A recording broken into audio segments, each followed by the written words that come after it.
Hello and welcome everyone to the October 18th legislative meeting of the town of Vegreville. I'll start the meeting off with a motion for the adoption of the agenda. Councillor Curtis makes the motion. Is there anything to add or any deletions? Seeing none, all those in favor? Carried. Next up is the adoption of the minutes of our last regular legislative committee meeting.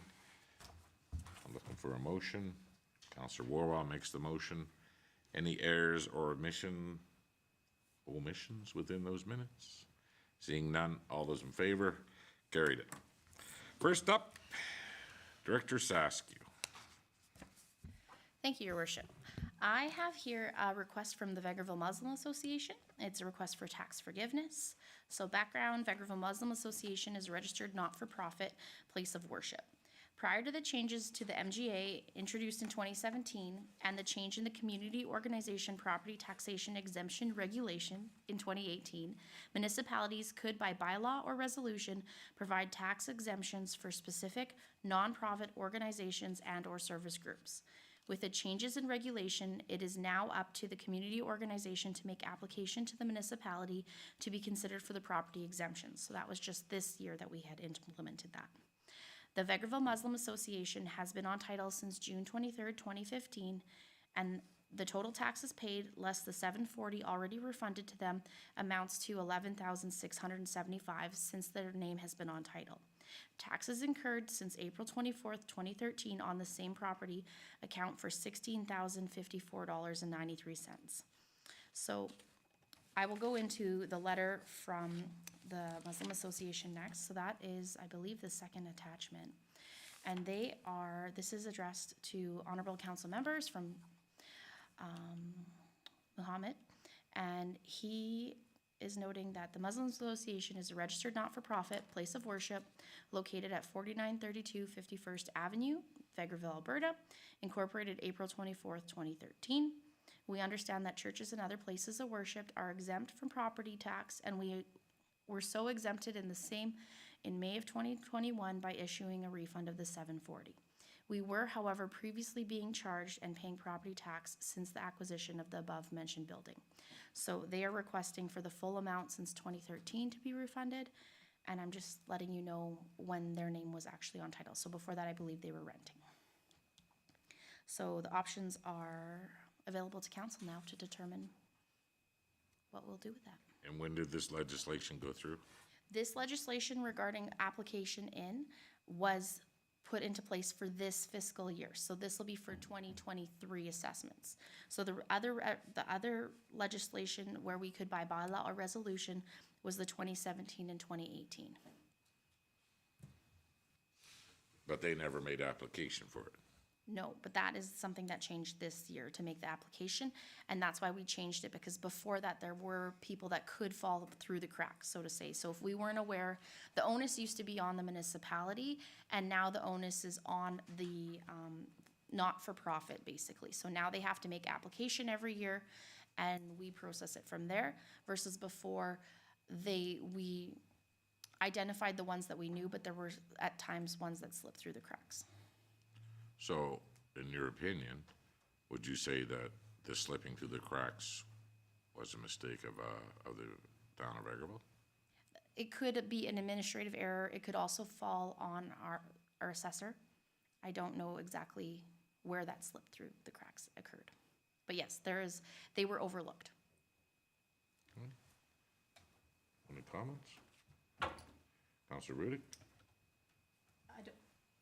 I don't know how the error was found, but I'm glad that it was, so that it's equitable for all associations of the same type, all religious organizations to be able to access this the same way. So I'm glad that the error was found. And because, as you highlighted it, the onus is now on the individual groups to make application. This is actually maybe a good opportunity for us to maybe share that policy and make sure that people are aware, because the presentation that the former corporate services director had made to us a couple of years ago, I believe, before the policy came into place, was talking about this historical grandfathering approach to groups being tax exempt when perhaps they shouldn't be. But the opposite, as this highlights, that sometimes people should have been exempt and they weren't. So this is a good opportunity for us to engage with the public. And so I'd ask that not only we follow up this, but make sure that the Muslim Association knows that it was an oversight, not an intentional exclusion, but also more importantly, that we share this information with the public so that they understand what and who is potentially exempt from taxes and why. For sure. And that leads into our, this property tax exemption application is actually due for the town of Vegreville on November 30th this year. I did talk about it in August on the Talk of the Town. Obviously, people holidays and being away. We are planning to do social media, website, and Talk of the Town again regarding the property tax exemption for the not-for-profits as well as the small business declaration that is due around the same time. So that education piece is coming in the next month. Okay, any other comments? Go ahead, Councillor Warwa. So I definitely like that we have implemented something that's putting the onus on, because we can't automatically know, and a place of worship that would be typically exempt doesn't always look the same. So it's not something we're automatically going to pick out just by seeing the physical presence of a building. I'm just wondering, in this case, do we have any concerns that there are others? Because have we been in a situation where we've gone back before and exempted prior? I'm just sort of wondering if we're opening up something that we haven't done prior.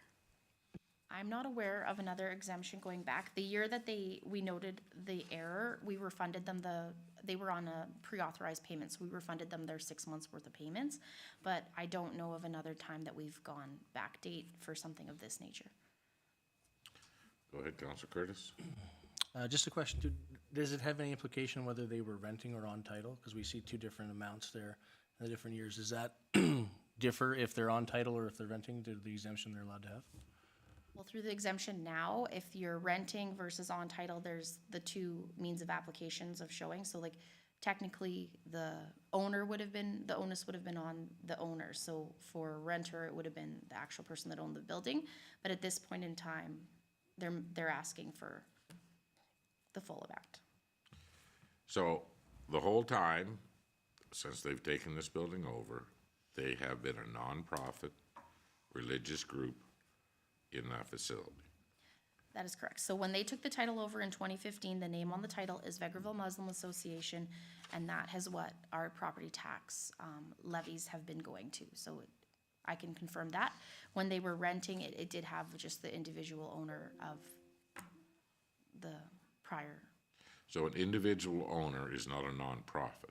That is The individual owner would be making revenue from the facility to a nonprofit.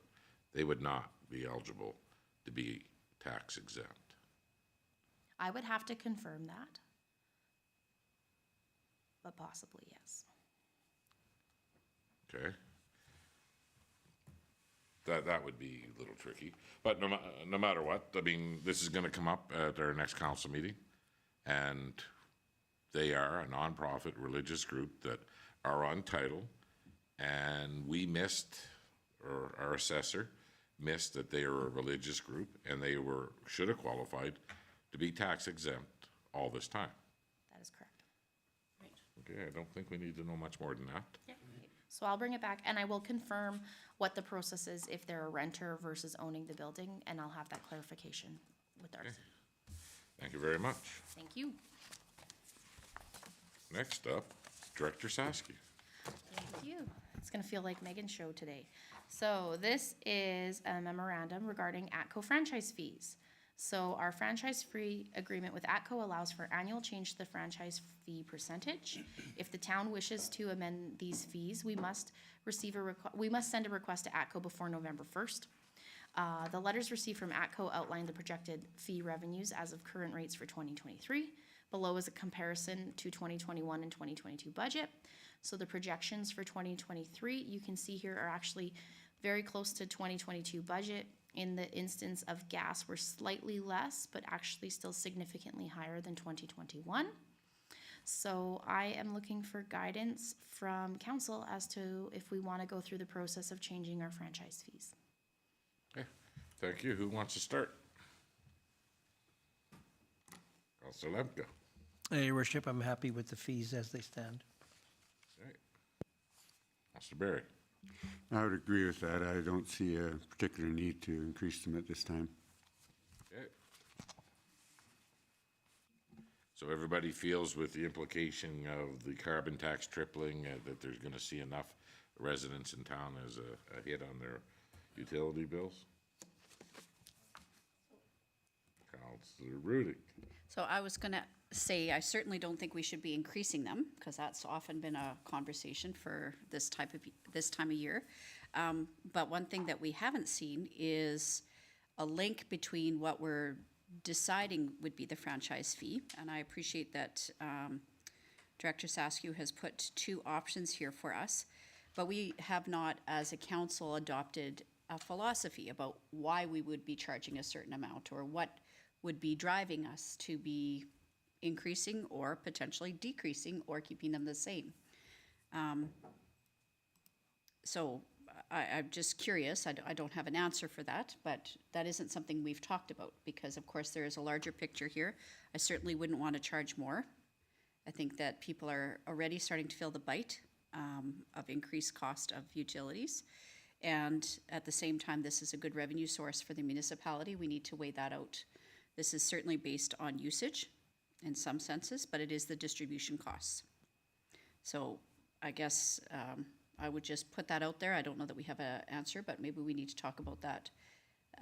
Linking what we would be charging for a franchise fee and what our outcomes would be. What are we using it for, or what is driving our need to increase, decrease, or keep the same?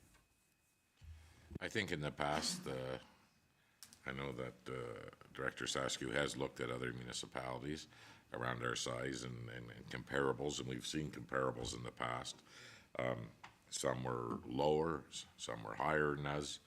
On the gas side, I think that there's not a lot of room left to go there anyway, but, I mean, do you guys want to see comparables? Or you guys, like, as far as other communities, what they're charging?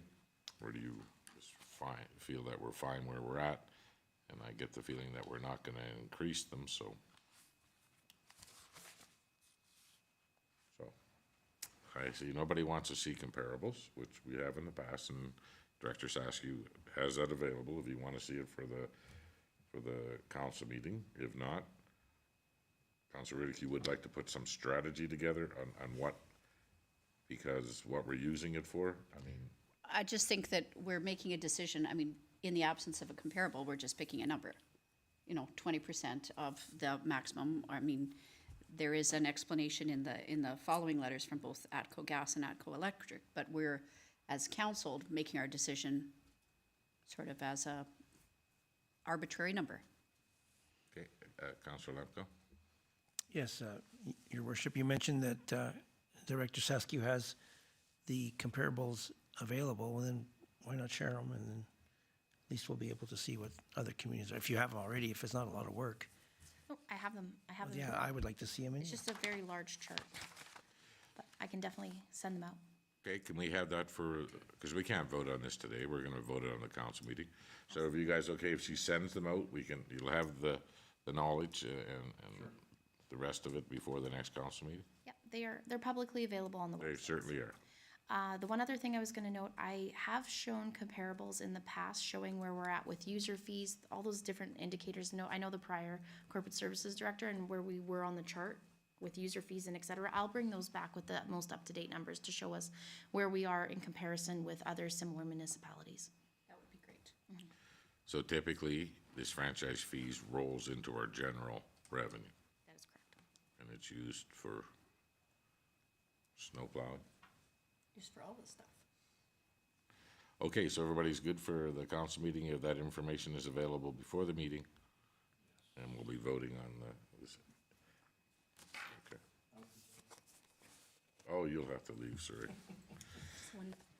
Go ahead, Councilor Warwick. So, this is nothing we need to do for right now, but I do think I understand what you're saying, Tini, as far as a bigger conversation even down the road is just thinking around things of like when we're talking about raises, what is our premise? Is it just to cover the increases that we're facing overall as a municipality? Is it to put aside for other looks? Is it to decisions to do it or not to do it based upon the impacts we're seeing on the community. So I think that's something maybe to keep as a mental note as to why we're doing it. I know not for this specifically, but I think that warrants us to have some strategy, whether we're trying to cover increases we're seeing to ourselves or whether we're always looking at it on a general line or whether we're looking at it on trying to lower impact on residents. So I get your point on that.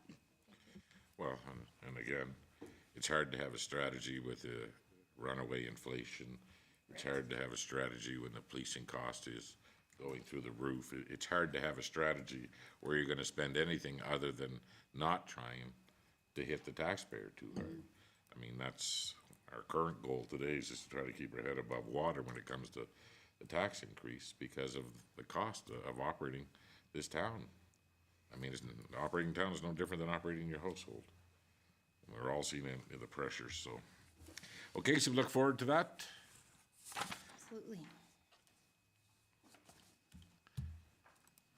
You're good to go again?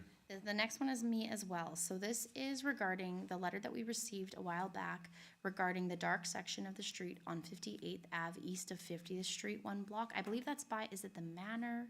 Vegreville Manor?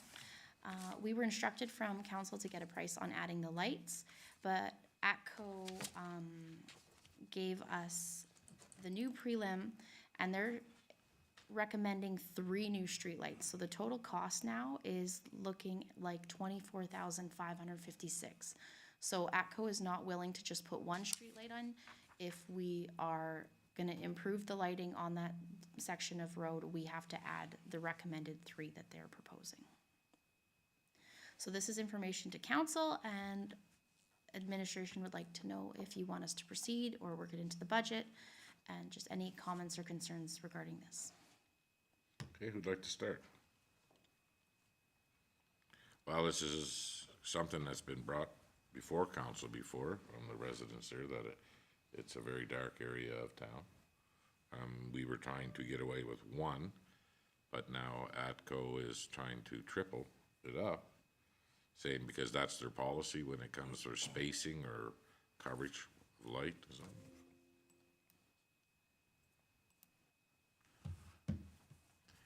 Was that the indication, Director Sasky? That is correct, yes. So for improving the lighting on this road, we are expected to put the 3 invested lights in at a cost of nearly $25,000. Councilor Barry. Thank you, Your Worship. I believe that the recommendation on 3 might be because the standards for lighting within towns has changed, and also the style of lights that are used have changed. So this is, their proposal is to meet existing standards compared to what may have been in place in the past. That is correct. It just seems to me to be quite an expense for 1 block of residential roadway. I think it's half a block. Pretty much. Councilor.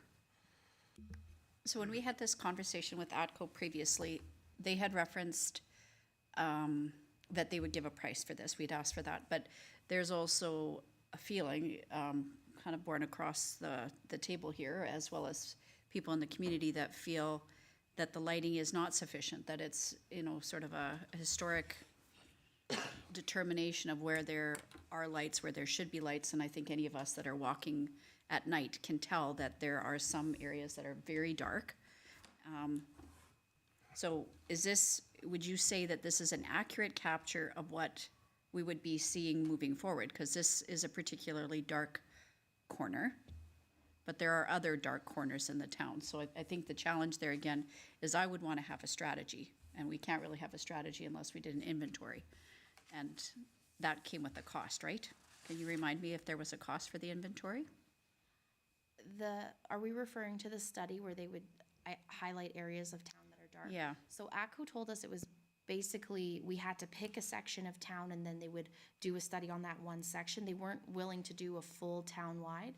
And I think you are correct. If we go down the lighting up darker areas of town, we will have to have a significant amount invested in the budget to fund this. Okay. And I guess the challenge that I see, I mean, I would not, I agree that this is a dark corner. There are other dark corners that perhaps people haven't brought to our attention because they may not even realize that this is where it needs to come to this table. The challenge is, of course, the cost versus trying to do this for the entire community. At the same time, too, that we've done the crossover of the new lighting. Do we know that that project has completely finished? I believe it has. Okay. Because I'm going to guess, and they had said that we might have more people commenting on the lack of light, because it definitely appears different.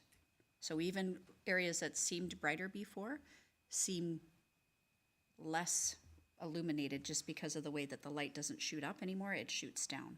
So I guess this is not an unexpected price tag, but it is expensive. What is unexpected is they wouldn't do just one light.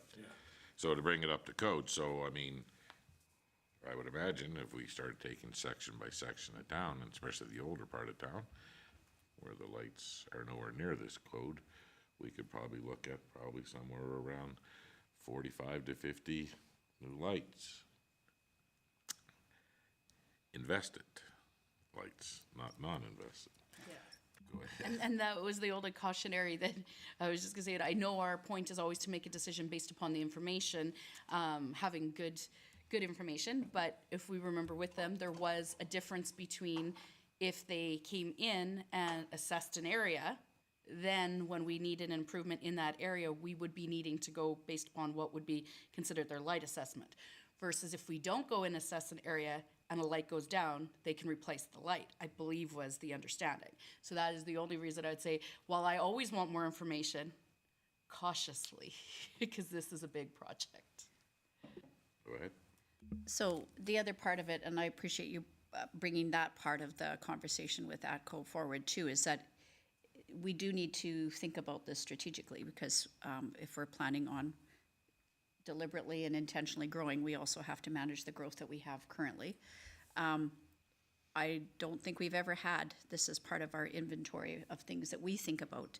We've sort of sporadically, as need arises, come up with new lighting for a new area of town, or if there's a specific ask, but we haven't had that as a historical add. So I just would, again, bring this to this table here, that it might be prudent for us to think about lighting over the long term, so that we have, at this time, received a payment for the paying out of lights from Atco, that it might be worthwhile for us to be able to at least have an inventory ourselves to know how many light standards there are and what we might be looking at in the future, because this is very expensive. If we were going to project this over the entire town, there's a lot of, 3 streetlights per block additional is, it's huge. so we're talking $25,000 per block. Yeah. So for that reason too, I think it might be wise for us to look at that long term. Like however many we're going to do, we don't do all the sidewalks in the town at one time. Similarly, we don't do all the lights at one time. So we might want to stage this out and think about how to do that. Councillor Lemko. Thanks, Your Worship. This is, like when you mentioned, Director Saskew, about 3 streetlights per block. This is an area where we're adding 3 sites that have never been there. I think we have to be mindful of the fact that this is infrastructure. It's just in the air. We don't look at it, but it exists in our community. So we need to build that infrastructure in the air so that people can see where they're walking on the infrastructure on the ground. Okay, so now that Atco is now all in on all the poles, when we ask for a price on one, we get a price on 3. Doesn't matter. We made a decision that we were going to get out of the non-invested light business. So this is there going to be a recommendation, or is this just for general discussion today?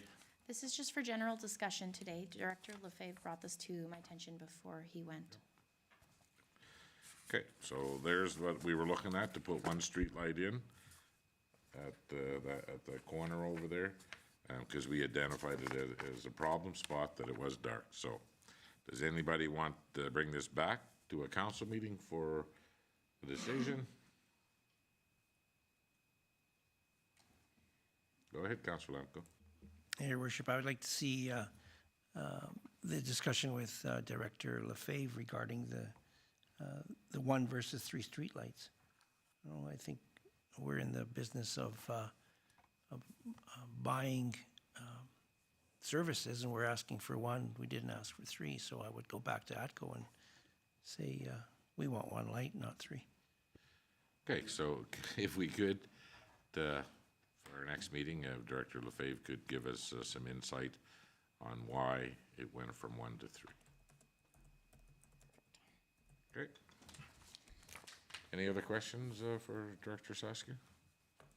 Thank you very much. Thank you. Next up, CAO Leggett. Thank you, Your Worship. Fairly easy peasy one for me here, presented in front of you, is that the council structure, the organizational meetings. So this is in front of you today to give you information about where it's at and who's assigned to what. This is coming back in front of council next week on the 24th at 6:30, just prior to the meeting there that night. And I understand from the legislative coordinator that this has to be reviewed and approved by council here for the appointments going forward. So basically, just for information, Councillor Worrell was noted as the next deputy mayor appointment here. So yeah, is what it is. Councilor Riddick. Thank you for bringing this forward so we could take a look. I am curious, I realize it's not a council committee, but Vegreville Stands with Ukraine, I believe, has taken an extensive amount of effort and will ongoing in the future. And I don't see Councillor Lemko listed on here, but I don't also think that that committee would be apprised of the way that we do things. So, for example, VTSS is a new committee. They knew that they needed to ask to have a counselor appointed to this. I understand that this council wanted to be supportive, at the same time wanted to be careful that we weren't assuming responsibility for Vegreville Stands with Ukraine. But I don't see it on the list here, and I do know that Councillor Lemko has had an extensive amount of effort. Is that one of our committees? And I know that we've, well, in the past, have taken on some committees that weren't town committees, and they end up getting dropped. This committee, we don't know the length of this committee. I know that the FTSS or the VTSS, they receive a grant from the town, and we're not funding the Vegreville and area Stands with Ukraine. We tried to make it volunteers, and Councillor Lemko said he would like to stay on that board, as it's not a town-run board. So, I mean, we all, hopefully all recognize the good work that they're doing, and so is Councillor Lemko over there. But when we add boards to the town responsibility, ad hoc like that, I just don't think that's the right thing to do. Go ahead, Councillor Lemko. Yeah, I agree, Your Worship. I think it was a volunteer base for me to sit on the Vegreville and area Stands with Ukraine, and I'll request that it stay that. It's no different than the Corn Maze Committee, of which 3 councillors sit on that, and that's volunteer and has nothing to do. Although it's an initiative of the Tourism Advisory Board, it's right now in the 3 councillors who attend that, and as volunteers. So the Stand with Ukraine is pretty much the same kind of thing. It's only I who attend that. Okay, so right now, prior to our next council meeting, we will have a reorg meeting. And at that time, if anybody feels, I mean, because we're 1 year into this council, and sometimes you lose the continuity when you just keep changing boards all the time, because after you get set in your role, I would say that after 2 years that we will look at a change, so everybody gets a good look at something else. But if there's nobody ready to change right now, or any request, we'll see what we can do for sure. But if anybody's not happy with the roles they're having today, if not, it is part of the legislative process that we need to go through this and have this done. Go ahead. Yeah, See thanks, if you Your Worship. like So it. we'll bring it back as presented here today with the staff report, just saying the council provide us any direction. Well, we all have a week before our next council meeting, and if somebody wants to reach out, go ahead, get a hold of me, and then we'll see if they want to change, or if there's something that's not working in your schedule, then we can see what we can do. But if not, then we'll go status quo for at least another year. But I would highly recommend that after a couple of years that we make some changes, just so everybody gets more familiar with what all boards do. Okay? Good. Next up is Vegreville District Chamber of Commerce Christmas Party. So we got our invitation, the social center is booked for December the 9th. So I don't know how many people would like to attend, but I think we should probably get a table for council. So as we move forward, what is the RSVP on this?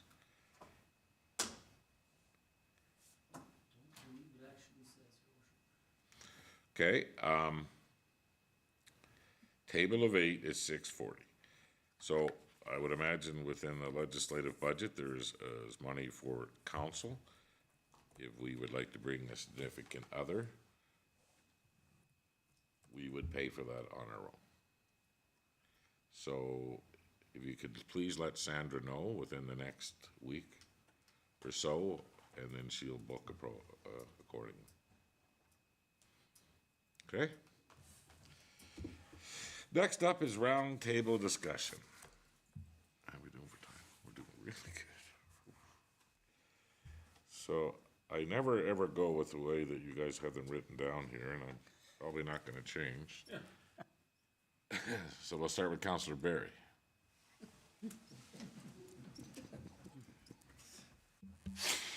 That was a surprise. Thank you.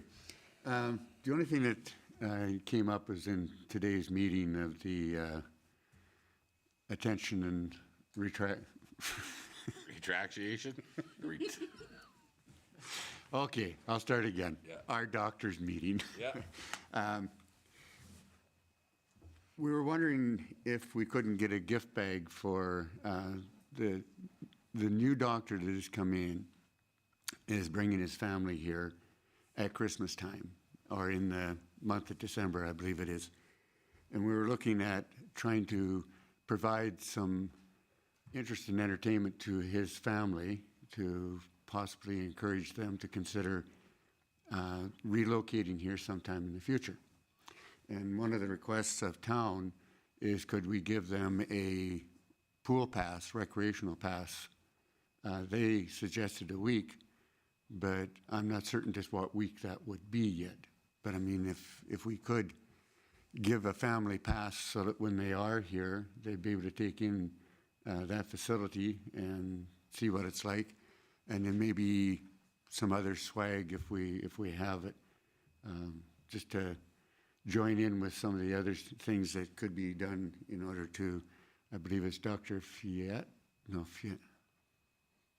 going to see him tomorrow, and boy,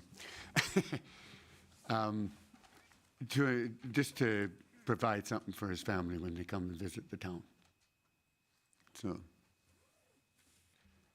Well, I don't think that would that be a problem. feasible? I think it would be. Check out Director Saskew, and she probably still has the key to the pool.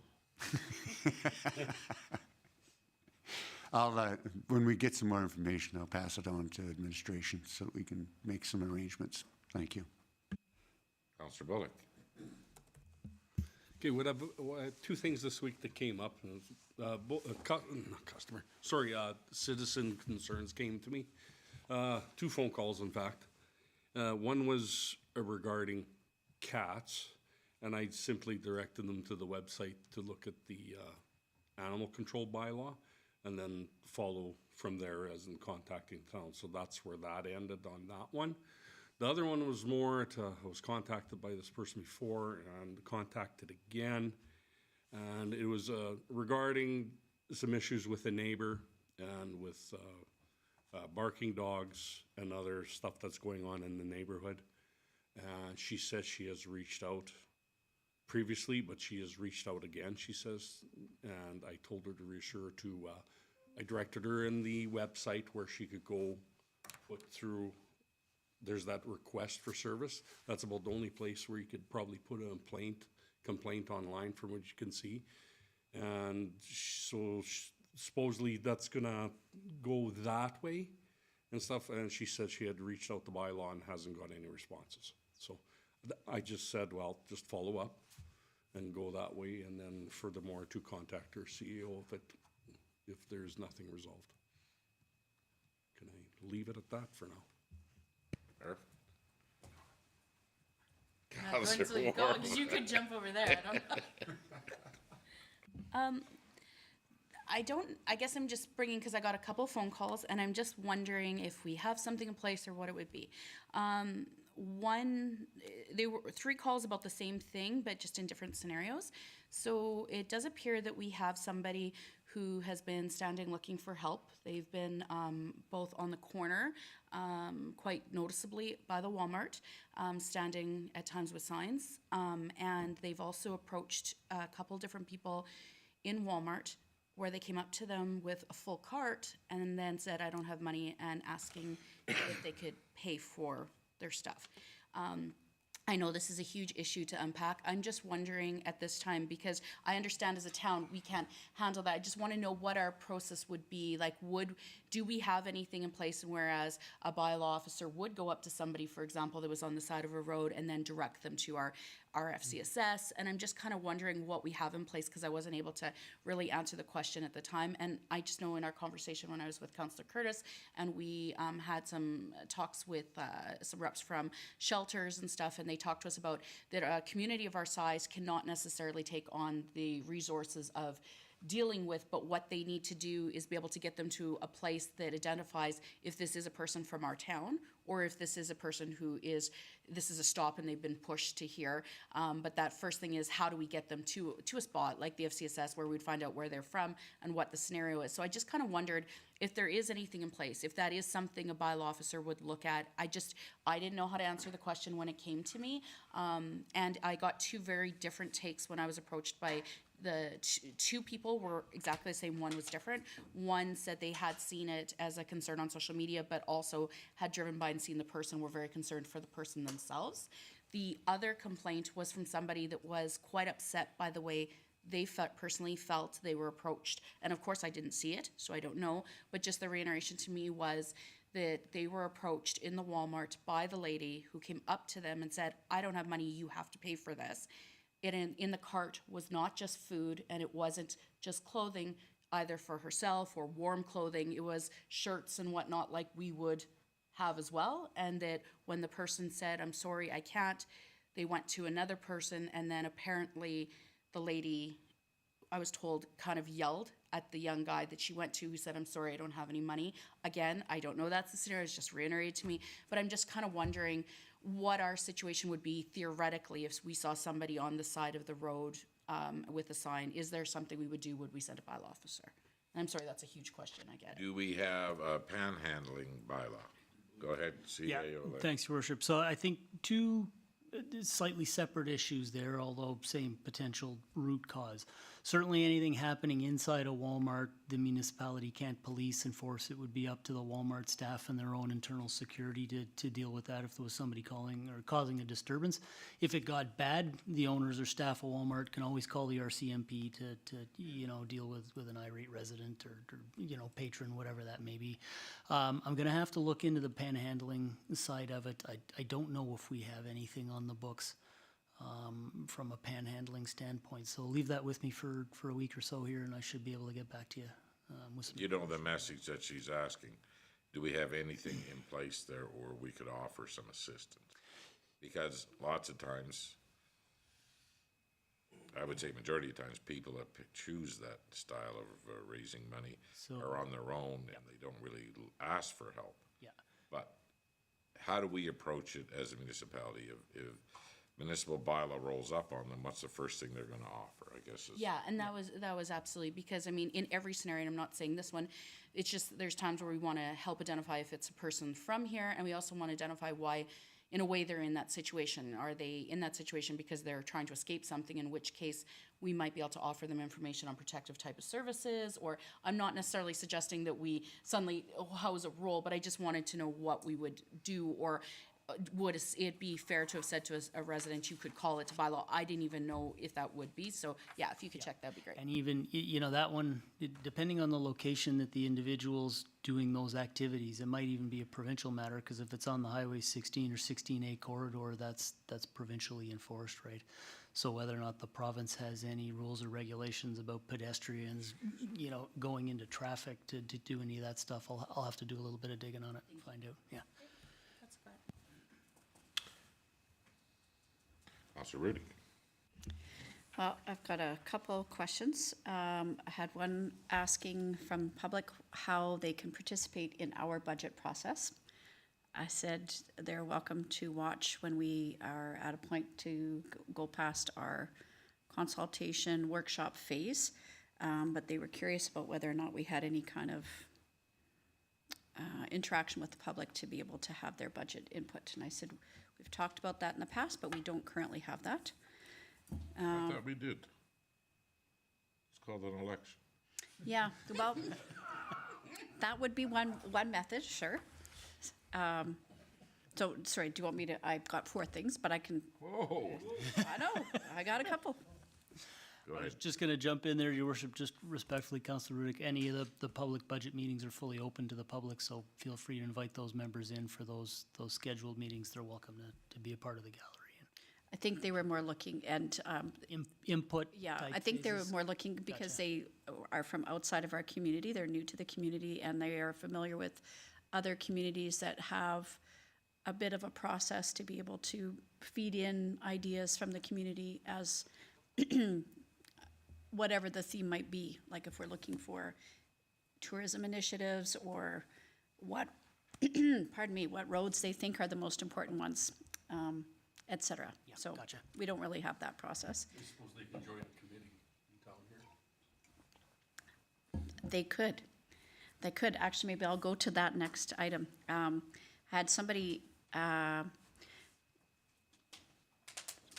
concerned about the level of volunteerism. And I think the fine women that we met just before our meeting today, the Royal Purple, speaking with their president, saying that they've got a core group of 10 out of 18, and that used to be a huge legion of volunteers. And I use that word legion deliberately because they're also struggling, as are all our community groups. So I wonder if maybe we need to do a little conversation. I heard the mayor talking about some of the initiatives that FCSS is doing, but we used to have a volunteer coordinator that was under FCSS.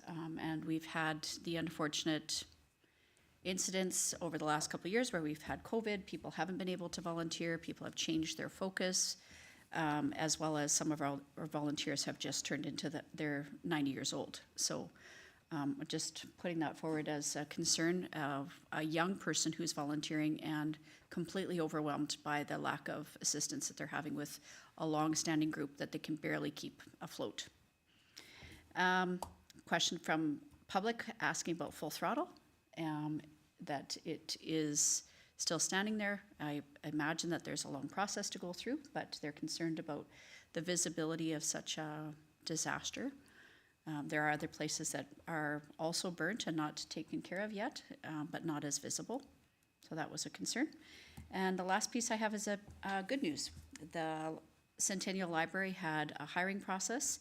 The last little while, we've been very, very capably supported by Northern Lights Library System. I can say nothing but huge respect for the support that we had from Northern Lights to be able to come on site, actually provide some support to our staff, as we also had a number of them that were very ill for a while too, so we had a kind of a perfect storm. And Northern Lights not only helped with that process, we also have some very detail-oriented board members, so we've got a new salary grid that's put into place, an assessment of the positions that we have. So there's a lot of detail work that's already been done around human resources for the new manager who will be joining us on November 1st, who is moving to the community. Her name is Kira, and we'll be bringing her, I think, to council to be able to introduce her. But looking forward to her being able to lead that group there. And big thank you to Northern Lights again for being such a great resource and really helping us out and also perfect some of the things that we needed to do in the meantime. So that's it. Okay, so regarding one comment regarding on some burnt properties in town and full throttle to begin with, there is a process that we have to go through, and I hope the public understands. There was a burnt house recently that, for all intents and purposes, we went into, cleaned up the yard, boarded up the house because it wasn't being done by either the owner or the insurance company. So those charges will fall back onto the taxes of that address. Full throttle is still in an investigation stage, and it is not the responsibility of the municipality to go there and force anybody to clean it up yet. Once the report is done, and then we can expect some actions. Is that correct, CAO Leggett? Yeah, thank you, Your Worship. So definitely in that case, there are examples where the municipality has attempted to sort of expedite that process, but generally we have to let the fire investigation run its course, because the investigation often leads into whether or not the insurance company is going to pay. They often look to that. What I can say is that I heard this week there has been a demolition permit obtained for it. So it looks like that the groundwork is being set. There's an intent to go ahead and clean it up. But yeah, we're only a couple of weeks past that fire event. So, you know, from the municipal standpoint, certainly an eyesore, you know, I get that. But yeah, we need to allow some time, 30, 60 days here for that process to sort itself out. I see there was some drill activity in the yard today. So they're doing some samples on the ground there today, and they'll probably smoke that. Yeah, and sorry, and I maybe misspoke a little bit there. It wasn't a demolition permit. It was a business license for a company looking to do the demolition. So we're getting there. Yeah, there's work underway.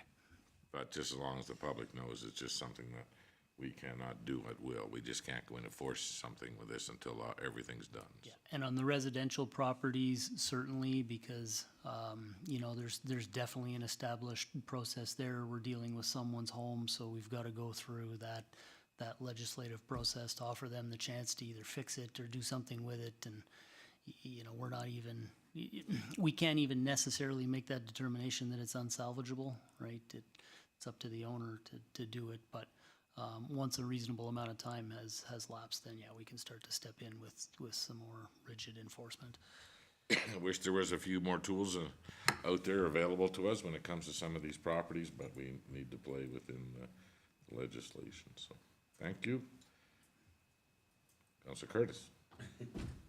Thank you. Couple of things. Some things I'm hearing is a little bit of excitement over the breaking ground on the Rotary Skate Park. Things are moving along there, and people are noticing that. Sign was up there for a bit, and I know there was some supply chain, this and that, as there's been for a lot of stuff, so that's moving. Again, Foxview Estates, houses are going up.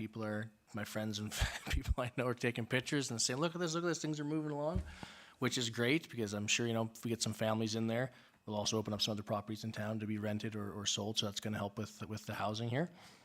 Hockey, lots of excitement for the 2 junior teams we have in town, and people are telling me they're having a great time. The kids are going, stands are getting quite full on both games, so it's really nice to see that we're able to support both of the teams, because there was some skepticism at the start if we could actually handle both those teams, and I think it's going very well.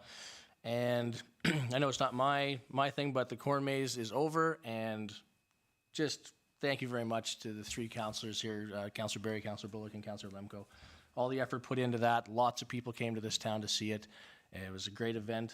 The kids had fun. I know my kids did, and we did some volunteering there as well, too, to help out. So appreciate everything you guys have done, as well as all the other volunteers.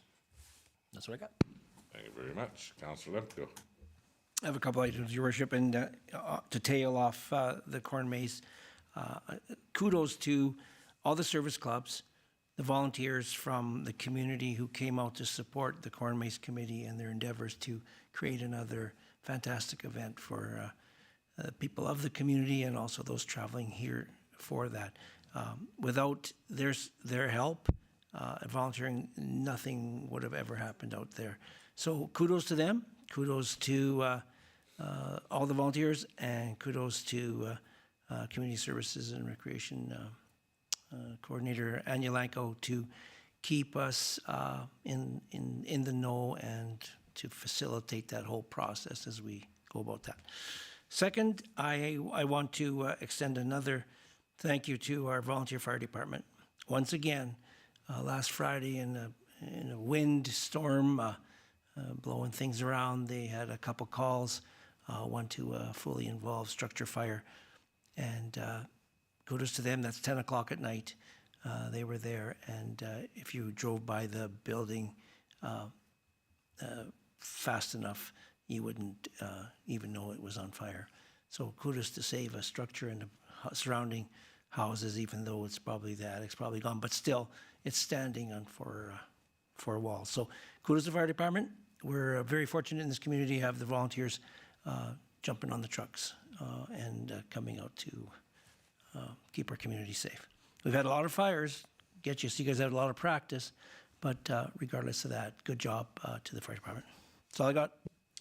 Thank you very much. So I've had a few calls in the last couple of weeks, and basically, with the help of a little bit of direction from town staff, we've solved what the problems were. But I do want to bring up on Friday that I attended the Northeastern Mayors and Reeves conference. There was no singing, yes. And it was in Lac La Biche, and we haven't had one for quite a while. And we had some new members from some Indigenous communities and some AT groups, and it was a very good meeting, and we come out of there with 3 things on an action plan. We are definitely going to be talking to Alberta Health Services. I was in disbelief listening to the Mayor of Boyle, the Mayor of St. Paul, and the Mayor of Bonnyville, and some other places where their emergency departments have been closed for weekends for a week. And Smoky Lake still kept open, but they got so busy when those other neighboring communities were shut down. It was incredible. And we're very lucky here where we're at with our emergency department and the doctors that we have, but it is a big concern in the Northeast, and we feel that we need to get the new premier, and the health minister wrote to address some of those things. One of the other action items was non-medical transfers, and the focus group out of Vermilion, which Councillor Warwa and myself and Chris, and who else, Matt, did we meet with that day? Who else was there? Judy from FCSS. And they have a very good template down there, and they're doing a lot more transfers and stuff. So NAT, I guess, is what the AHS calls it, is a NAT. And we are definitely going to be working as a region to try to bring the attention to Alberta Health that these need to be supported. And it doesn't take a very smart person to understand that a nonprofit could do one of these a lot cheaper than an ambulance service could, and that car would still be left in your community. So there's some blueprints out there on how to do it, and this is one of the other things that we're taking to the government of Alberta, and we're going to be asking a few ministers, and it'll be right after the new year when we're having our next meeting in Coal Lake. And the other issue was Highway 28. The Mayor Copeland of Coal Lake wrote a letter, and we all received it before we went up there. And you know, Alberta Hub has a price tag on how much of the economy in this province travels through on Highway 28. And just looking at, you know, why can't it be twinned? Why can't it have more passengers? Why can't it be maintained compared to some of the other highways, let's say, that are south of here? I won't say anything too much about other communities like Calgary or Edmonton and stuff, but they seem to be more important. And then it was brought to our attention that the money that's spent on highway maintenance in the Northeast Alberta is a lot less than any other place in the province.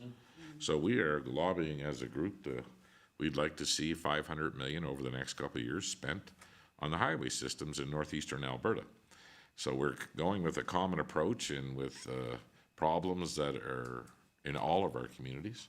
So it was a very good meeting, and it was nice to to meet some of the new mayors that I haven't met in these areas, and it's nice to get that we could have this meeting.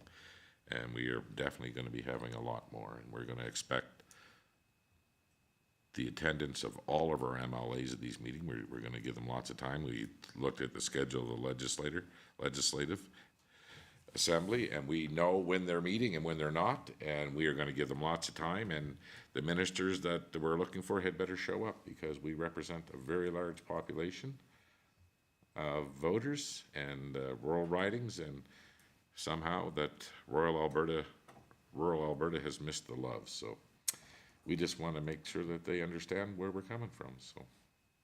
It was a very good meeting, and that's what I have, so,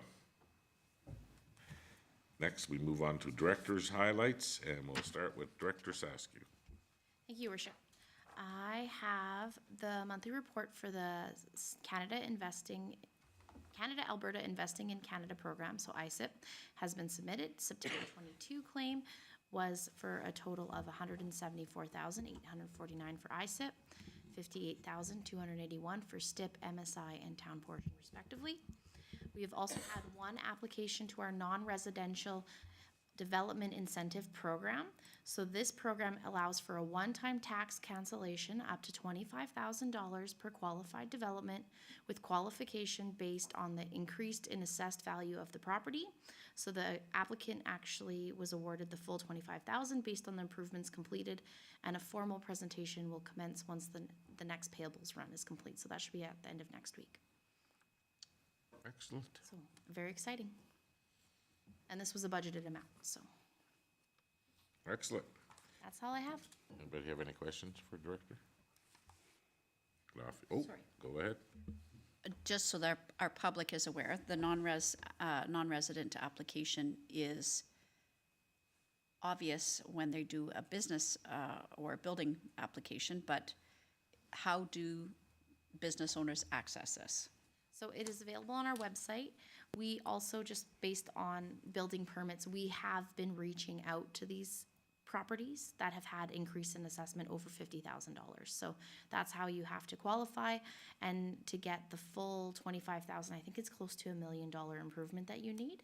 So for someone that builds a smaller renovation, whatnot, even maybe just $50,000 to $70,000, they might only get $10,000 back in property taxes, but it is available, and we have, because it is a new-ish program, we have been reaching out. Excellent. It's good work. Thank you. Next up, CAO Leggett. Thank you, Your Worship. Talk on a few of these. So I did do some triage for this month's list. So you'll note a lot of the completed items were removed.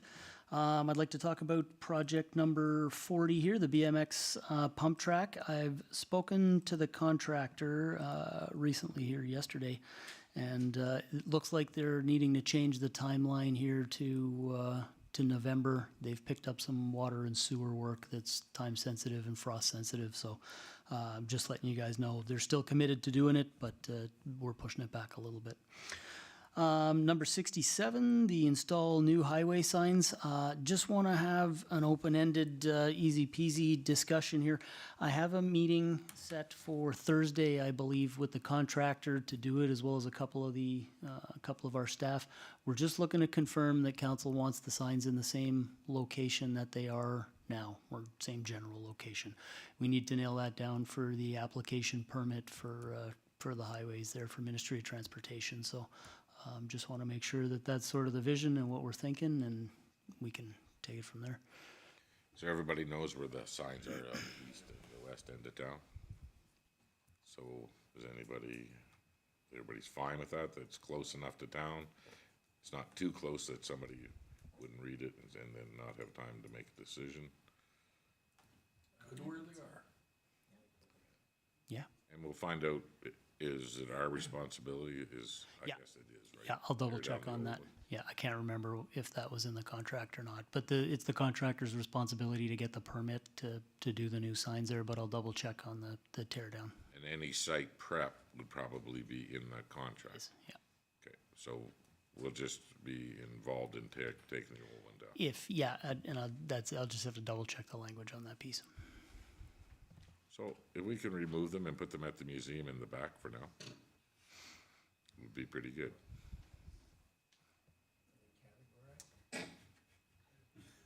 But no, let's hang on to them. They've been there for a while. Drop them off at the mayor's place. Put it on a walking trail. Okay, Okay. keep going, sir. Okay, very good. Number 71, just want to bring council up to speed on that one. That was escalated to our attention by Councillor Curtis, so thanks for bringing that one up. The manager of facilities and I have gone to look at the post office stairs, and we're talking about the fire egress stairs that are on the west side of the building, I guess it is. Definitely, we have some safety concerns there. I mean, they don't appear to be up to current code. They're probably grandfathered because, you know, they're maybe as old as the building kind of thing. So we're looking into some options there to fix that up, but we want to not make it $50,000, of course. So the manager does have a company that he's looking into for sort of a drop-down ladder, and then we're talking maybe putting a hinge or some type of pulley system on it there that we might be able to do it. At least prevent people from going up and onto the roof. So the issue with that particular set of stairs is we can't do anything to prevent people from going up the existing stairs right now, because that'll also prevent egress in the event of emergencies. So we can't just put a gate or a lock or something on it, because it prevents people from going both ways, defeats the purpose of a fire escape, obviously. So yeah, we're looking into what we can do there. And I think that was it for me, Your Worship. Okay, yeah, Councilor Rudick has a question? Yeah, I just had a specific question on number 68. The email that you sent to me was about some of the details for the remuneration committee, but I think our discussion here was that I wasn't going to go back to the Oh, committee okay. members, right? Or am I? Maybe I misunderstood that then. So just because some of the things that I had said that I could go back and ask them, realistically, we had sort of had this discussion here, so it would be important for me to understand that the original, for example, the recommendation for remuneration on the professional development, reducing it from 3 to none was originally the committee's recommendation, but council here in discussion had said from 3 to 2. Or sorry, the committee had recommended 1,000. 3 to 1, yeah. Council had said 2. So as a legislative process, do you want me to bring it back to the committee? It's up to you, Or Councillor. we're making a yeah. decision here as council anyways? And I'd actually recommend that. I don't believe it has to go back to the committee, because the committee's provided their recommendations. They're not etched in stone, and council's under no obligation to follow those.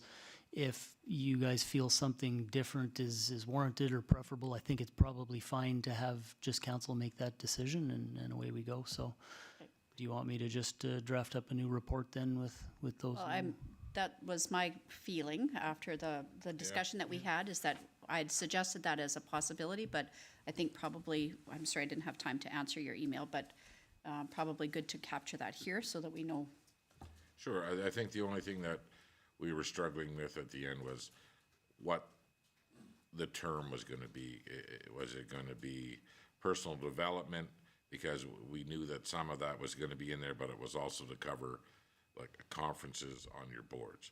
So whatever it was, because personal development didn't capture all of that in the way it was written, so you can put it whatever we wanna call it, but I think okay, Councilor Barry?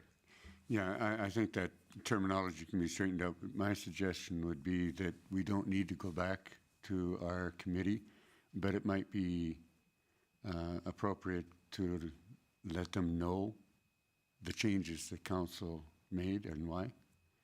Just rather than just leave it, we could inform the other committee members that this one area was discussed by council. Okay. And council's recommendation was. And then as to the terminology, I think that you were considering putting a definition in. Okay, we're good? So I'll bring that back then, next council meeting with an RCD for a recommendation for a decision on those changes then. You want it for Monday? Or But it doesn't actually take place. The changes don't kick in until January. No. But we're running out of meetings a little bit, I guess, too. Do we want that in for Monday, or? Yeah, right, okay. Where you were going with that, Director Sasky? It's all about the budget. Yeah, okay, we'll bring that back. Thank you. Okay.